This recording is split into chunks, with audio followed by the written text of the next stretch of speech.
Hi, I'm Dr. Faisel Syed. Welcome to another episode of Faisel and Friends. We're here because we believe everyone deserves access to quality primary care, and ChenMed needs physicians to take care of them. My co-host and moderator of the chat, Dr. Dan. Welcome, Dr. Dan. Hey, Faisel, it's great to be with you today. I'm particularly excited about tonight's show because it's our first book club. Absolutely, and to have two of the thought leaders in healthcare today joining us is just I'm very much looking forward to the conversation. Let's bring them both on. Gordon, welcome. Gordon Chen, our Chief Medical Officer. Great to be here, Faisel. Thanks for having me. And our friend joining us, actually, the person who kicked off our audio streaming podcast, Dr. Robbie Pearl. Dr. Pearl, welcome. Hey, Faisel. Great to be here today. Looking forward to talking with Gordon all morning long. Wonderful, wonderful. Well, Dr. Pearl, I particularly enjoyed your book. I love Mistreated. I was very excited about this book. I was fortunate to have a galley version. I didn't read the whole book before our podcast before, but for this episode, I was able to really get into your book, listen to it all. The stories that you mention in this book, these are stories that are so powerful that we've heard anecdotally here and there in medical school and in residency, some of the truths, some of the painful truths in medicine, and you just have it all here in one book. I think that's incredibly brave of you. And I'd like to hear from you, your perspective with, did you have any second thoughts about putting in all these stories in one book? So, Faisel, thanks so much. When I wrote Uncaring, How the Culture of Medicine Kills Doctors and Patients, and by the way, for the viewers, all profits go to a charity, a great charity, Doctors Without Borders, as it did with Mistreated. I tend not to be afraid of telling the truth. And I made sure that everything was well researched. Most of the stories, I interviewed people for 4 hours to get a lot of information and made certain that it was. In a couple of cases, as you know from the book, they didn't want their details released because they were such emotional, such personal, and I had to change the names and change the locations and do some things like that. But no, I'm a big believer that you should never be afraid of truth. No matter how painful it's going to be, it always harms you more to try to hide it. Just let it come out and deal with it.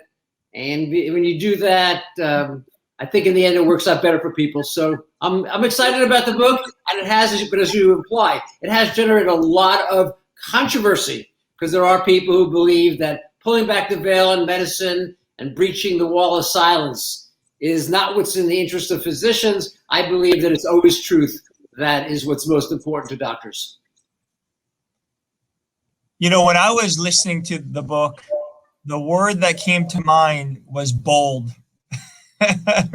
Robbie, this is a bold book. You are going so deep into physician culture and literally not only pulling back the curtains, but realizing that it's messy. They're beautiful things, but they're messy things that we need to address. And I would imagine it would be highly controversial, right? Because there are a lot of physicians that no matter what the truth is, change can be seen as an obstacle or a barrier or something that they don't want to embrace, right? But what you do is you lay out these beautiful stories on the history of medicine, right? Beautiful things and messy things. And you also bring in a lot of facts, right?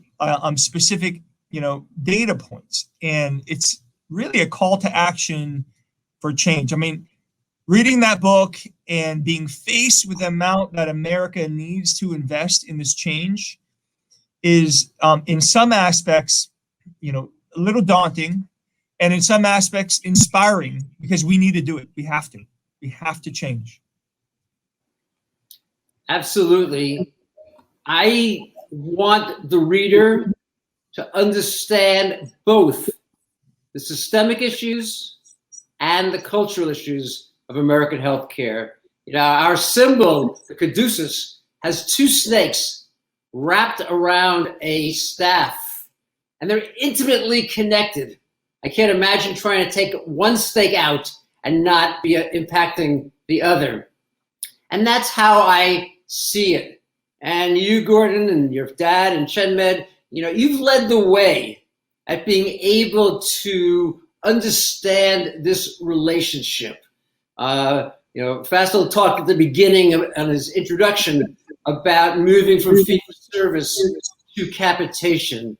And if you just think about those two models, step back, don't think of them as being a doctor, but think of them just from a motivational perspective. What are you motivated to do if you're paid fee-for-service? Do more.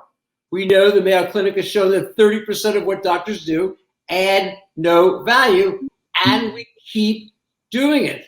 I mean, it's a remarkable study. I have no idea how they got it through the research committee, where half of the patients with knee pain had arthroscopy done, and the other half had an incision made, and the incision sewn up without a scope being inserted, and the outcome at 1 year is the same. Now, try to think of a better controlled, double-blind situation, and yet today it's the most commonly done operation. And it's easy to say it's the money, because that's the fee-for-service system. But when you move from fee-for-service into capitation, as you've done in ChenMed, now you change the incentives. Prevention becomes more important, not just economically. It just becomes built into what you do every day, what you value. That's what culture is. It's the things that we believe and we value, the norms, and it's passed on by stories and language. You start saying patient safety. It's not that any doctor ever wants to harm a patient. It's just that it's not valued as much as an expensive robot or a proton beam accelerator in a fee-for-service world. So this intersection of these two pieces, I think, is so powerful, and that's why I present all the data, both the good stuff, and I think that's important to remember, particularly in this, I'll say, and hopefully ending COVID era, that doctors did remarkable work.